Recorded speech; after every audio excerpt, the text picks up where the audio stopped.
Hello दोस्तों। आज हम इस विशेष वीडियो के माध्यम से स्वयं को अंतर से जानने की कोशिश करेंगे। आज आपके दिमाग से यह भ्रम हट जाएगा कि क्या चेतना और आत्मा एक है। क्या चेतना हमारे आत्म स्वरूप का ही एक हिस्सा है।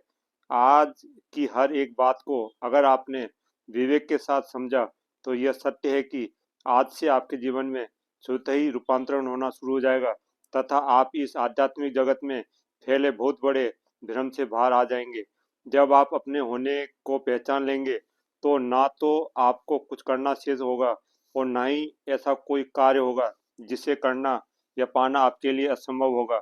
दोस्तों, आज मैं आपको जो गूढ़ रहस्य बताने की कोशिश कर रहा हूँ इसे मैं ब्रह्मांड की असीम कृपा से ही बता सकता हूँ। यह विषय इतना सुगम नहीं है कि मैं आपको कुछ ही शब्दों में अभिव्यक्त कर पाऊँ, अतः मैं अलग अलग तर्कों प्रसंगों के माध्यम से आपकी जिज्ञासा और प्रश्नों को हल करने की कोशिश करूंगा। आइए हम समझने की कोशिश करते हैं। कृपया वीडियो पूरा देखें, तभी आपको बातें समझ आ सकती हैं। आधी अधूरी जानकारी आपके भ्रम को बढ़ा सकती हैं, अतः पूरा वीडियो ध्यानपूर्वक विश्वास के साथ सुने, तभी लाभ होगा। जरा विचार करें, क्या कभी आपने स्वयं के लिए समय निकालकर स्वयं को जानने की कोशिश की है? जैसे, आप क्या हैं, आपके जीवन का मुख्य उद्देश्य क्या है, आपका वास्तविक अस्तित्व क्या है, आदि आदि ऐसे प्रश्न हैं जिन पर आपका कभी ध्यान ही नहीं जाता है। अगर इन पर गंभीरता से विचार करेंगे तभी आप स्वयं के होने को जान पाएंगे। साथ ही पता लगाने की कोशिश करें कि आप जो इंद्रियों के माध्यम से सुन रहे हैं, बोल रहे हैं, स्वाद महसूस कर रहे हैं, जो गंध या दुर्गंध आप महसूस कर रहे हैं तथा जो ताप या ठंड का एहसास आप कर रहे हैं, वह सब कौन महसूस कर रहा है? क्या आपका शरीर या मस्तिष्क इन सब को अनुभव कर रहा है या कोई और है जो ये सब अनुभव और महसूस कर रहा है? जब आप इन बातों पर गहराई में जाकर सच्चाई और वास्तविकता पता लगाने की कोशिश करेंगे तब आपको पता चलेगा कि आप ना तो ये भौतिक शरीर शरीर हैं तथा ना ही आपका मन मस्तिष्क ही इन सबको बिना किसी और की सहायता या किसी और की शक्ति के बिना यह सब कुछ करने में सक्षम है। दोस्तों, यही आपकी आत्मा की शक्ति है जो ये सब कार्य संपन्न करवा रही है। आत्मा का ही रूप चेतना है जिसकी शक्ति से हमारे सभी कार्य संचालित होकर और नियंत्रित हो रहे हैं। अगर हमारी चेतना शक्ति, जिसका एक रूप प्राण शक्ति भी है, शरीर से खत्म हो जाए या हमारी आत्मा शरीर से अलग हो जाए तो एक पल भी हम जीवित नहीं रह पाएंगे। अतः दोस्तों, अब आप समझ ही गए हैं कि आप भौतिक शरीर, मन मस्तिष्क से अलग हैं। यह आपकी आत्म चेतना ही है जो आप हैं। आपका अस्तित्व आपकी आत्मा ही है जो चेतना रूप में आपके शरीर का संचालन भी करती है तथा साथ ही आपका संबंध ब्रह्म जगत और ब्रह्मांडीय ऊर्जा शक्ति से करवाकर आपकी इच्छा और हर कार्य संपन्न करवा रही है। दोस्तों, इसे जानने के बोध को ही हम चैतन्यता कहते हैं। चेतना और कुछ नहीं, वह आपका आत्म स्वरूप ही है जिसकी ऊर्जा शक्ति द्वारा ही आप और अन्य सभी प्राणी, जीव जंतु जीवित हैं और क्रिया कर पा रहे हैं। दोस्तों, आइए अब हम चेतना और आत्मा के संबंध तथा इसका शरीर से कैसे जुड़ा बना रहता है इसे विस्तार में समझें। जैसा हमारे वैदिक ग्रंथों और शास्त्रों में लिखा है कि आत्मा और चेतना गुणात्मक रूप से एक ही है। आत्मा को हम कई संदर्भों में चेतना कह सकते हैं, लेकिन मात्र चेतना को आत्मा कहना हर स्थिति में भ्रम पैदा कर सकता है। हर प्राणी में चेतना होती है तथा आत्म चेतना के अलग अलग स्तरों वाली इकाइयां हैं। आत्मा से ही चेतना का उदय होता है।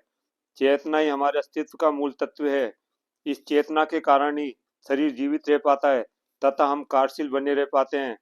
चेतना अपने मूल में हमारे आंतरिक और बाहरी अनुभवों के बारे में जागरूकता है। हम चेतना के स्तर को ध्यान विधि या चिंतन मनन का अभ्यास करके उच्च स्तर तक बढ़ा सकते हैं। चेतना के बढ़ने आत्म जागरूकता, सहानुभूति और हमारी ब्रह्मांड के प्रति समझ बढ़ सकती है। अब विशेष समझने वाली बात यह है कि हम सभी प्राणी शरीर और आत्मा के मेल का ही रूप हैं। शरीर को हम जड़ तथा आत्मा को हम चेतन रूप में समझ सकते हैं।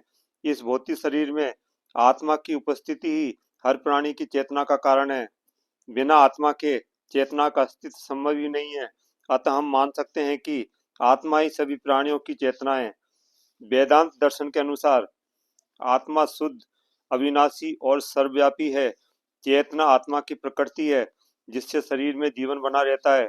महान दार्शनिक प्लेटो और अरस्तु चेतना को आत्मा से जोड़ते थे। प्लेटो के अनुसार आत्मा शरीर से अलग एक स्वतंत्र सत्ता है।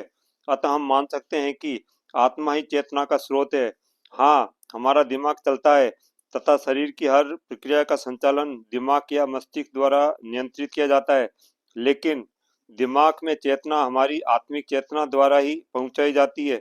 इसी प्रकार हमारे शरीर के हर अंग तक चेतना का संचार हमारी आत्मिक चेतना शक्ति द्वारा ही प्रदान किया जाता है। दोस्तों, साधारण दृष्टि से प्राण, चेतना और आत्मा को एक माना जा सकता है, लेकिन सूक्ष्म दृष्टिकोण से ये अलग अलग हैं। आत्मा का सबसे निम्न स्तर प्राण है। यह चेतना का स्थूल रूप है। हमारे शरीर में 5 प्रकार के प्राण होते हैं। यह प्राण, अपान, समान, उदान और व्यान है। प्राण शारीरिक गतिविधियों का संचालन करता है। इन प्राणों के भी 5 उप प्राण हैं, जो कि देवदत्त, कृकल, धनंजय, नाग और कूर्म हैं। चेतना प्राण का परिष्कृत रूप है। चेतना के 2 स्तर होते हैं, चेतन और अचेतन। चेतन स्तर पर प्राणी जीवित रहकर गतिविधि कर पाता है, जबकि अचेतन अवस्था में प्राण शरीर को छोड़कर चले जाते हैं। चेतना 3 प्रकार की होती है।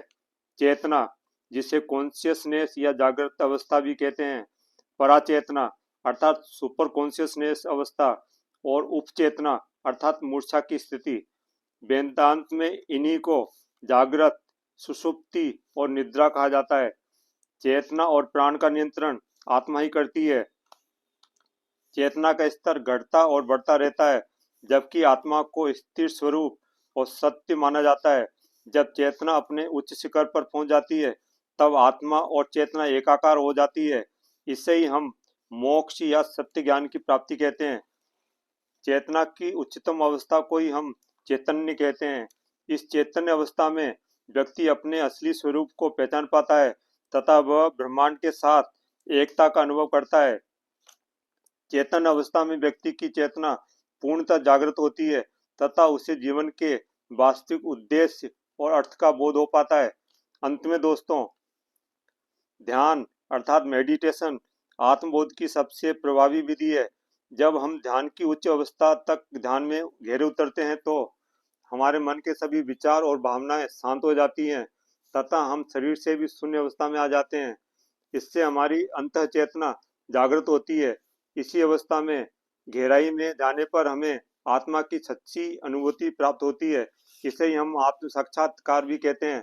इसी अवस्था में हम विवेकशील होकर मान पाते हैं कि हम शरीर नहीं है, बल्कि एक शुद्ध आत्म चेतना है।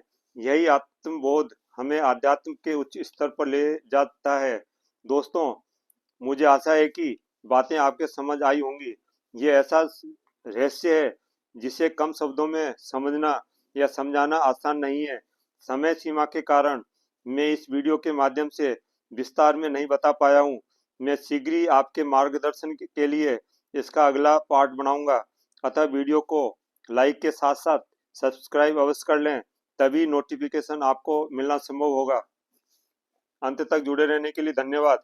मुझे पूर्ण विश्वास है कि जानकारी आपकी उन्नति में सहायक होंगी।